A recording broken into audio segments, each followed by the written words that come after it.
Olá, queridos amigos e irmãos, bem-vindos a mais um vídeo da nossa série sobre a humanidade de Cristo. Não esqueça de fazer sua inscrição aqui no canal, tá bom? E clicar no sininho para ser avisado quando o próximo vídeo for publicado. Combinado? Mais uma coisa, se você ainda não assistiu aos vídeos anteriores, clica no link que está aqui na descrição e assista, para que você possa acompanhar essa série em sequência, tá certo? Mas se você já assistiu aos vídeos anteriores, permaneça comigo e sigamos em frente. Antes de entrarmos no assunto em si, eu gostaria de fazer um esclarecimento em relação a um texto de Ellen White que eu apresentei no vídeo anterior. O texto é esse aqui. Tremo especialmente pelas mães, ao vê-las tão cegas e sentindo tão pouco as responsabilidades que recaem sobre uma mãe. Vem Satanás trabalhando numa criança obstinada de até mesmo poucos meses de idade. Cheio de maligna paixão, Satanás parece estar tomando posse absoluta. Esse texto é parte de um artigo de Ellen White publicado na Review and Herald de 14 de abril de 1885. Eu gostaria de chamar sua atenção para a expressão cheio de maligna paixão. Mais especificamente, a palavra cheio. No texto original no inglês, onde fiz a pesquisa, a palavra que foi traduzida como cheio é esta. E pode ser traduzida como cheio ou cheia. Se a tradução for cheia, a maligna paixão está sendo atribuída à criança. Se a tradução for cheio, a maligna paixão está sendo atribuída a Satanás. Eu acabei traduzindo o texto original usando a palavra cheia, por entender que a maligna paixão tinha uma relação com a obstinação que Ellen White claramente atribui à criança. Porém, apesar de fazer meu comentário baseado na minha tradução, coloquei no slide a tradução que usa a palavra cheio, o que atribui a maligna paixão a Satanás e não à criança. Eu peço desculpas por essa pequena confusão que eu fiz, e isso é mais uma prova de que não sou perfeito, não sou infalível, mas passível de cometer equívocos como qualquer outro pecador. E agradeço muito à minha querida amiga Ana Maria, lá de Fortaleza, pela observação que tornou necessário esse esclarecimento que estou fazendo agora. Então você pode estar se perguntando, mas Leandro, qual a forma correta de traduzir? Isso tudo não prejudica o argumento geral e a aplicação que você deu ao texto? De forma alguma. Veja por quê. No meu entendimento, o contexto da citação não define de forma clara e direta qual seria a tradução mais correta, se Ellen White estava atribuindo a maligna paixão a Satanás ou à criança. Mas qualquer que seja a tradução usada, não mudará o raciocínio, não prejudicará a aplicação geral. Observe. Se a tradução usar a palavra cheio, o texto se refere à maligna paixão de Satanás em tomar posse absoluta da criança. Se a tradução usar a palavra cheia, o texto se refere à maligna paixão presente na criança e que se revela por meio do comportamento obstinado. Portanto, a maneira de traduzir não muda o argumento e a aplicação, que inclusive foram fundamentados nos textos de Ellen White, que claramente afirmam que as crianças nascem para o mal, que as crianças são presas legítimas de Satanás, que uma criança de poucos meses de vida demonstra um espírito obstinado e que herdamos um espírito de egoísmo que, em sua natureza, é de Satanás. Em resumo, a paixão maligna nesse texto, a depender da tradução, pode ser atribuída tanto a Satanás quanto à criança obstinada. E uma criança obstinada está demonstrando exatamente uma paixão maligna, algo que é de Satanás. Portanto, nenhuma das duas traduções prejudica a argumentação geral e a aplicação que foi dada ao texto. Esclarecimentos feitos? Vamos continuar nosso estudo. Terminei o último vídeo expondo o meu entendimento sobre a questão do pecado e afirmando que, na minha compreensão, somos pecadores por atos e também por condição natural. E um texto de Ellen White me chamou a atenção nesse contexto. Apresentando um contraste entre nossa natureza e a de Cristo, a profetisa declara o seguinte: somos pecadores por natureza e temos uma obra a fazer para limpar o templo da alma de toda contaminação. Esse texto me levou a concluir que somos realmente pecadores por natureza, por condição natural. Então levantei um questionamento no vídeo anterior.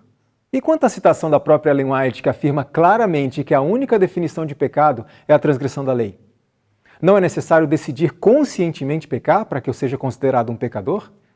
Há algo além ou antes do ato pecaminoso em si, da prática do pecado em si, que necessite de expiação e purificação? O texto de Ellen White realmente afirma de forma simples e clara que a única definição de pecado é a transgressão da lei. E nós podemos nos aprofundar um pouco mais nesse conceito observando 3 pontos.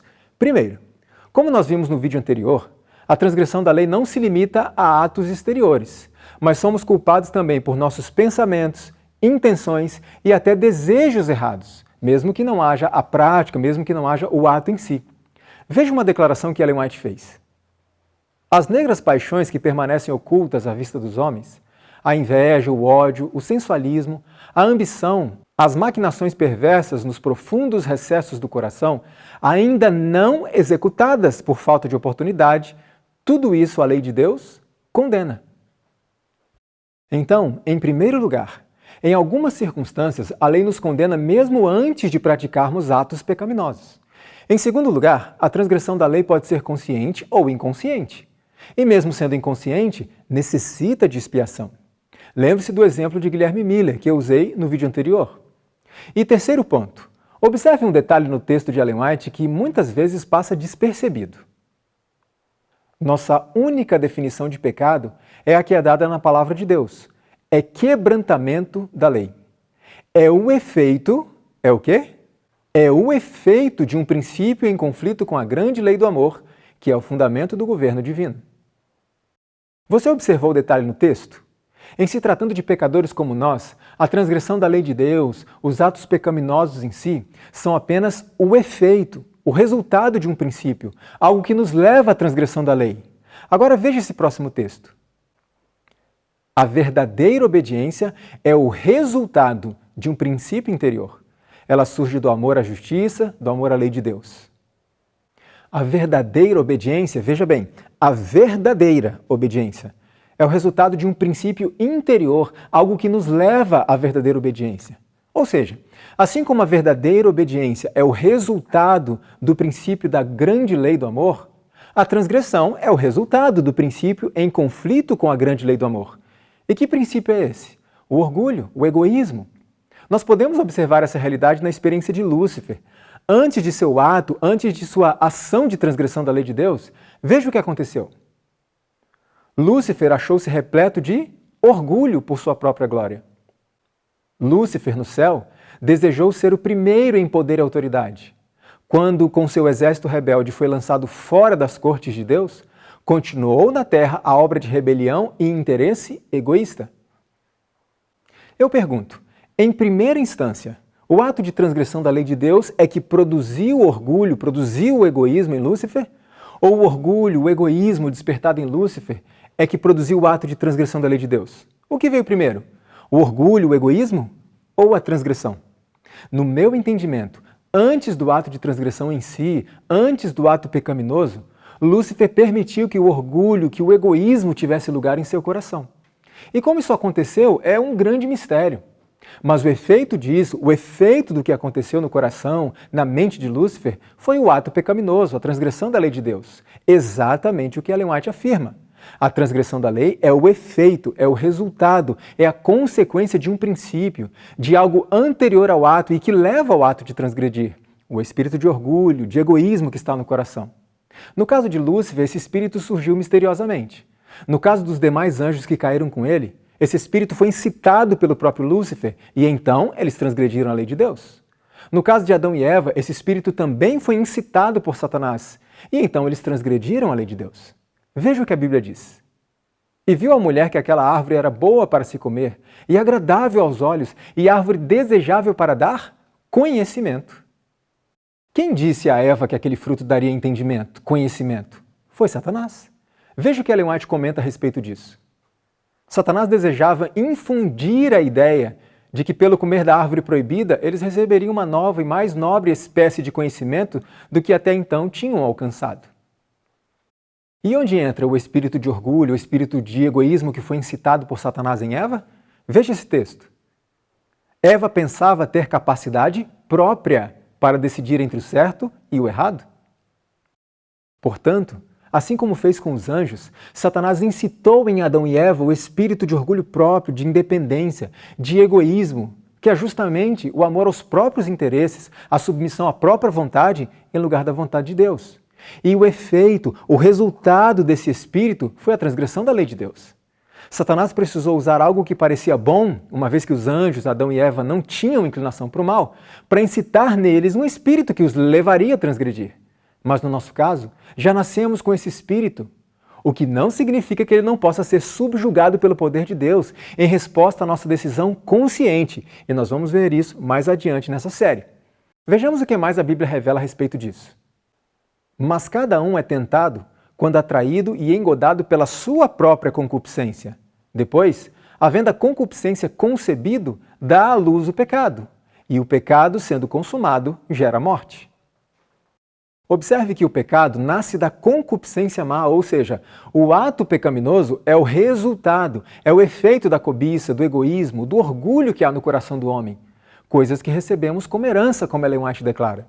Por isso Jesus nos advertiu dizendo o seguinte: porque do coração procedem os maus pensamentos, mortes, adultérios, fornicação, furtos, falsos testemunhos e blasfêmias. Os nossos atos pecaminosos procedem e, portanto, são apenas o efeito, o resultado do que há em nosso próprio coração. É disso que Ellen White está falando. O ato pecaminoso, a transgressão da lei, é o efeito de um princípio que habita em nós e que recebemos como herança de nascimento. Então você me perguntaria, quer dizer que Jesus não pecou porque não tinha esse princípio mau em si? Bom, naquela fase em que a criança não tem discernimento, não sabe fazer escolhas, não tem o exercício da vontade consciente, sim, posso dizer convictamente que Jesus não pecou justamente por ter uma inclinação natural para o bem, uma inclinação natural para a justiça, como nós veremos mais adiante no espírito de profecia. O profeta Isaías, inclusive, numa espécie de profecia de dupla aplicação, fala de um período em que Emanuel, o Messias, não saberia rejeitar o mal e escolher o bem, ou seja, ainda não teria discernimento. Então suas inclinações naturais para o bem, para a justiça e o sustento do Espírito Santo o impediriam de pecar nessa fase em que ele não discernia. Porém, a partir de sua fase consciente, a partir do momento em que Jesus passou a discernir entre o bem e o mal, ele venceu não por causa de sua natureza santa inclinada à justiça, pois Adão, Eva e os anjos do céu tinham uma natureza santa inclinada à justiça e pecaram. Jesus venceu por suas escolhas conscientes, fortalecidas pelo poder do Pai. O mesmo que pode acontecer conosco ao fazermos uso de nossa vontade, de nossas escolhas conscientes. Portanto, eu concluo que o ato de transgressão é apenas a consequência, o resultado, o efeito de algo que está em nosso ser. O espírito de orgulho próprio, o espírito de egoísmo, que de acordo com a revelação, nós herdamos, ou seja, nascemos com ele. Eu creio que por isso se diz que nascemos pecadores. Creio que por isso Ellen White usa a expressão pecado inerente para descrever nossas tendências hereditárias para o mal. Eu repito, Ellen White chama nossas tendências hereditárias para o mal de pecado. Pecado inerente, ou seja, algo que faz parte da nossa essência, da nossa constituição, algo inato, algo com o que nascemos. E ela ainda afirma, como veremos mais adiante, que precisamos ser purificados até mesmo de nossas tendências hereditárias para o mal. Eu creio que por isso também Davi tenha se referido a si mesmo como tendo sido concebido em pecado. Creio que por isso Ellen White tenha se referido ao filho de Adão da mesma forma. Veja o que ela escreveu. Sete nasceu em pecado. O comentário bíblico adventista faz a seguinte declaração: o ser humano nasce em pecado e permanece em cativeiro até ser liberado por Cristo. Me permita repetir um texto inspirado que nós lemos anteriormente. Somos pecadores por natureza e temos uma obra a fazer para limpar o templo da alma de toda contaminação. Então somos pecadores apenas quando decidimos voluntariamente pecar? Ou somos pecadores por condição natural? Ellen White declara, somos pecadores por natureza. Então você pergunta, se a ação, o ato pecaminoso é apenas o efeito, é apenas o resultado de um princípio muito mais profundo, de um espírito de orgulho e egoísmo com o qual todos nascemos e que, portanto, está embutido em nosso ser, então estaremos fadados a cometer atos pecaminosos, a transgredir a lei de Deus até a volta de Jesus? Afinal, essa nossa natureza pecaminosa só será erradicada na glorificação, certo? Então vamos pecar até a glorificação? De forma alguma, não estamos fadados a pecar até a volta de Jesus. Sim, a nossa condição pecaminosa natural nos leva a pecarmos, ou seja, nós pecamos porque somos pecadores. Mas isso pode ser mudado, isso pode ser quebrado pelo exercício da vontade consciente, que nos leva a buscar o poder do Espírito Santo para recebermos a vitória e a transformação. Mas é importante considerarmos o seguinte: mesmo tendo nossas más inclinações, nosso espírito de orgulho e egoísmo plenamente subjugados pela graça de Cristo e o poder do Espírito Santo, atuando de forma contínua em nossa vida, Mesmo tendo sido pelo poder divino anulados os efeitos de nossas más inclinações, elas continuarão fazendo parte da nossa natureza e lutando pela supremacia até a glorificação. Não haverá descanso para nós até lá. Ou seja, mesmo conquistando pela graça de Cristo e o poder do Espírito Santo a vitória sobre os nossos pecados, mesmo tendo o caráter perfeito de Cristo reproduzido em nós, mesmo que o Senhor nos dê a vitória a ponto de não cometermos mais atos pecaminosos, continuaremos sendo pecadores até a glorificação. Veja, eu vou tentar resumir. Em nossa vida temos duas fases, o período da inconsciência, que todos nós vivenciamos nos primeiros anos de vida, e o período da consciência.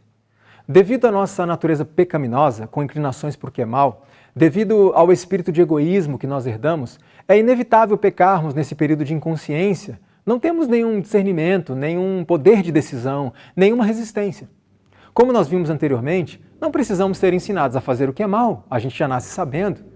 Nessa fase inconsciente, nós fazemos aquilo que nos é natural fazer, ou seja, manifestar o egoísmo por meio de atos, e isso é pecado.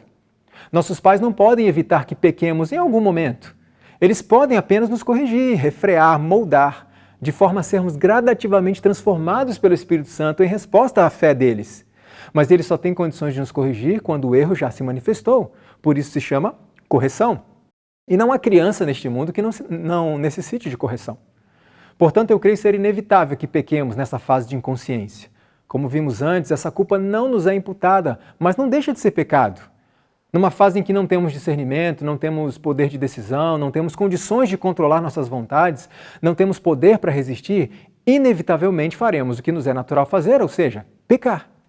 Creio que por isso a Bíblia diz o seguinte: não há homem que não peque. Não há homem justo sobre a terra que faça o bem e nunca peque. Porque todos pecaram e destituídos estão da glória de Deus. Eu creio que esta é a razão de não haver nenhum relato, nenhum caso, nenhum exemplo de um único ser humano, além de Cristo, que nunca tenha pecado, que tenha sido perfeito desde o nascimento até a morte.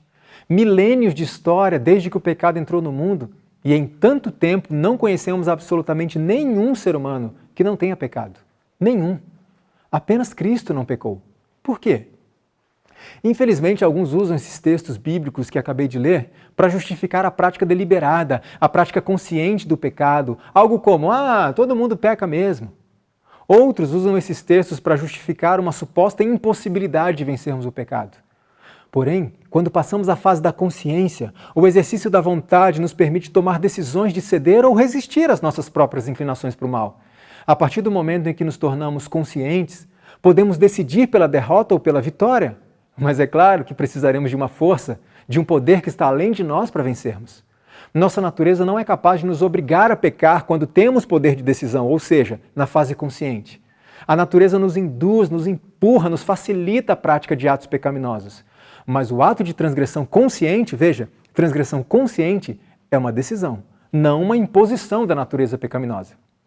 Em resumo, devido à nossa natureza pecaminosa, devido às nossas inclinações para o mal, devido ao espírito de egoísmo que herdamos e que está embutido em nosso ser, todos nós necessariamente pecamos, quer seja na fase inconsciente, quer no tempo de ignorância, enfim, pois não temos nesse período nenhum poder de resistência. Porém, uma vez que passamos a fase da consciência, podemos perfeitamente decidir pela vitória. A maravilhosa notícia é que Deus se dispõe a vir em auxílio não apenas dos pais que desejam corrigir e moldar seus filhos desde cedo, mas também de todos aqueles que conscientemente desejam vencer suas tendências cultivadas e herdadas para o mal. Nisso todos concordamos, a vitória é somente em Cristo. E a respeito da vitória sobre o pecado, falaremos no último vídeo. Bom, tudo isso me impactou de tal forma que me fez recuar completamente da ideia de que Jesus teria nascido exatamente com a mesma natureza humana que você e eu temos, sem nenhuma peculiaridade, com as mesmas inclinações para o mal que temos, pois isso me levaria necessariamente a concluir, como nós vimos anteriormente, que ele foi uma presa legítima de Satanás ao nascer, vindo ao mundo com o mesmo espírito de egoísmo com o qual todo ser humano nasce, o que teria como resultado, como efeito natural, o levá-lo a ceder ao mal nessa fase inconsciente pela qual todo ser humano passa, durante a qual não se tem nenhum discernimento, nenhum poder de decisão, nenhuma capacidade de resistir às próprias inclinações más. Jesus, portanto, teria cometido pecado de forma inconsciente, pecado de ignorância, não lhe sendo imputada a culpa, obviamente, mas como vimos, fazendo com que ele necessitasse de expiação. E quem é que proporcionaria isso a ele? Ellen White escreveu, como eu disse, e veremos isso em maiores detalhes no vídeo tratando sobre as inclinações, que precisamos ser purificados até mesmo das nossas más tendências hereditárias. Repito, Ellen White escreveu que precisamos ser purificados até mesmo das nossas más tendências hereditárias. E se Cristo nasceu com essas mesmas más tendências hereditárias, então ele também precisou ser purificado. E então surge a pergunta: quem o purificou? Somos esclarecidos pelos preceitos da lei, mas homem algum pode por eles ser justificado. Pesado e achado em falta é nossa inscrição por natureza. É por isso que, por mais que um ser humano seja estritamente obediente à lei de Deus, fazendo uso de sua vontade consciente, santificada pelo poder do Espírito Santo, ele continua dependendo inteiramente dos méritos de Cristo, o único que esteve nesta terra que cumpriu plenamente todos os requisitos da lei desde o nascimento. Cristo não foi considerado justo como nós podemos ser pelos méritos dele. Ele é justo por si mesmo, por seus próprios méritos. E nunca existiu nem existirá outro ser humano assim. Eu gostaria de usar uma analogia para ser mais didática e deixar mais clara a minha ideia. Imagina que você tenha um câncer, mas ainda não foi diagnosticado. Você não fez nada de errado para contrair aquele câncer. Você viveu uma vida correta, seguindo estritamente os princípios de saúde. Você não tem culpa e você ainda nem sabe, você ainda nem tem consciência de que está com câncer. Me responda uma coisa: o câncer só se tornará câncer quando você descobrir? Quando você receber o diagnóstico do médico? Quando você tiver consciência dele? Ou o câncer já é câncer, mesmo que você esteja inconsciente dele? Mesmo não tendo consciência, mesmo não tendo responsabilidade sobre isso, o câncer está ali e precisa ser tratado. O mesmo se dá com o nosso egoísmo natural, com nossos desejos naturais para fazer o que é errado, com nossas más inclinações. É um câncer que está ali desde que nascemos, saibamos ou não, tenhamos consciência ou não, tenhamos culpa ou não, e precisa ser tratado. E quem é o médico que nos dá o diagnóstico? O Espírito Santo. Por isso Cristo disse que ele nos convenceria do quê? Do pecado. É como se o Espírito Santo nos dissesse: ei, você tem um câncer e não sabe. Isso precisa ser tratado com urgência. Então, ele nos encaminha para outro médico, aquele que cura nossa enfermidade por meio do seu sangue, Jesus Cristo. Diante de tudo isso eu pensei, se Jesus veio a este mundo com uma natureza humana exatamente igual à minha, sem nenhuma peculiaridade, sem nenhuma diferença, então ele necessariamente teria herdado esse câncer, teria herdado esse espírito natural de egoísmo e, portanto, precisou de tratamento, precisou de cura, precisou de expiação e graça, precisou de um Salvador. E quem ofereceria isso a ele? Veja uma interessante comparação entre Cristo e Adão. Quando Adão no Éden foi assaltado pelo tentador, estava ele de que forma? Sem a mancha do pecado. E quanto a Cristo? Ele, Cristo, nasceu de que forma? Sem a mancha de pecado, mas veio ao mundo da mesma maneira que a família humana. Antes de sua queda, Adão não tinha em sua natureza a mancha do pecado. O mesmo se deu em relação à natureza humana de Cristo. Ele nasceu da mesma forma, sem a mancha do pecado. E aqui, claramente, não estou me referindo à carne santa. Cristo não nasceu com esse câncer com o qual todos nós nascemos, ainda que tivesse assumido nossa humanidade degenerada. Em sua vivência, Jesus de Nazaré diferia de todos os outros homens. Sua vida inteira, quanto de sua vida? Sua vida inteira era caracterizada por desinteressada beneficência e pela beleza da santidade. No seu íntimo dominava o mais puro amor, livre de toda mancha de egoísmo e pecado. Para mim estava claro, Jesus não possuía a mancha do egoísmo. Você então questionaria, mas Leandro, essa mancha de pecado, essa mancha de egoísmo, não significaria simplesmente que Jesus nunca pecou, nunca cedeu ao pecado? Vamos ler outro texto. Não houve um só ato egoísta em toda a sua vida. Para mim, esse texto e os anteriores apresentam dois aspectos, mancha de egoísmo e ato de egoísmo. Portanto, esses textos me levaram a concluir que Jesus não tinha nem a mancha do egoísmo, nem cometeu atos de egoísmo. Ou seja, Jesus não teve em si mancha de pecado, nem atos de pecado. Embora ele tenha sido tentado em todos os pontos como nós, ele permaneceu diante do mundo desde sua primeira entrada nele. Desde quando? desde sua primeira entrada nele, imaculado pela corrupção, embora cercado por ela. Ou seja, em Jesus não havia nenhuma mácula, nenhuma impureza, nenhuma mancha, desde o seu nascimento. Porém, você e eu nascemos com a mácula, a impureza, a mancha do egoísmo, que essencialmente é pecado. E, portanto, somos pecadores por atos e por condição natural. Por esta razão, precisamos de expiação, precisamos de purificação, precisamos da graça do Salvador, mesmo antes de cometermos qualquer ato voluntário de pecado. Por esta razão, o bebê que morrer e for salvo só poderá ser salvo pelo sangue da expiação, pela graça de Cristo, mesmo sem ter cometido nenhum pecado deliberado, nenhum pecado voluntário. Veja o que mais nos é revelado sobre a infância de Jesus. Com profunda solicitude, observava a mãe de Jesus o desenvolvimento das faculdades da criança e contemplava o que, irmãos? O cunho de perfeição em seu caráter. Irmãos, vamos pensar um pouco. O processo de santificação dura uma vida inteira. O caminho rumo à perfeição de caráter é longo e árduo, ainda que possamos ser considerados perfeitos em cada etapa, como nós vamos ver num vídeo mais à frente. Mas Jesus tinha caráter perfeito já na infância. Como ele conseguiu isso? Como ele soube cultivar isso quando era apenas um bebê sem consciência? Ele precisou ser instruído por seus pais? É claro. Maria e José tiveram a importante função de direcionar o pequeno Jesus naquilo que diz respeito à sua identidade e missão, além das coisas cotidianas, como ensiná-lo a andar, ler, comer, etc. Mas José e Maria precisaram corrigir Jesus em questões morais, precisaram discipliná-lo, precisaram refrear seu temperamento em algum momento, precisaram corrigir e controlar Jesus em alguma manifestação de espírito egoísta? Não creio. Jesus tinha uma inclinação natural para o bem, para a justiça. Não precisou ser ensinado nisso. E veja o que Ellen White comenta. Não é correto dizer, como fazem muitos escritores, que Cristo era como todas as crianças. Ele não era como todas as crianças.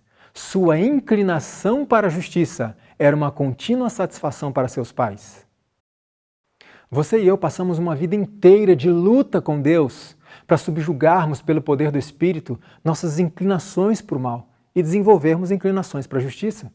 Mas Jesus tinha inclinação para a justiça já na infância.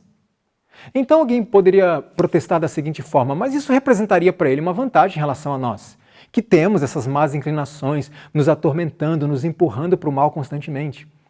Outros poderiam dizer assim, inclusive se Jesus tivesse essa diferença em relação a nós, nem mesmo seria possível Satanás tentá-lo. Jesus seria então incapaz de nos compreender em nossas tentações. Afinal, só é possível tentar alguém que tenha inclinações para o mal. Será? Será que isso é possível tentar alguém que tenha inclinações para o mal? Pensa comigo. Adão e Eva tinham inclinações para o mal? Os anjos do céu que foram expulsos juntamente com Lúcifer tinham inclinações para o mal? Claro que não. Mesmo assim foram tentados e caíram. Isso nos leva a concluir que é possível sim tentar alguém que tem apenas inclinações para o bem, ou seja, é possível levar uma pessoa ao pecado usando as suas próprias inclinações para o bem. Na realidade, a inclinação natural de Cristo para a justiça tornou as tentações e provações muito mais severas sobre ele do que as nossas. Portanto, era ele quem, de certa forma, estava em desvantagem em relação a nós. E veremos isso em maiores detalhes mais adiante nesta série. Nesse momento, a pergunta principal é: afinal, Jesus teve inclinações, propensões, tendências e paixões? Com toda certeza. Na mesma intensidade que nós? Não, numa intensidade muito maior. E nós vamos ver isso em maiores detalhes no próximo vídeo. Nos vemos em breve. Que o Senhor te abençoe. Amém.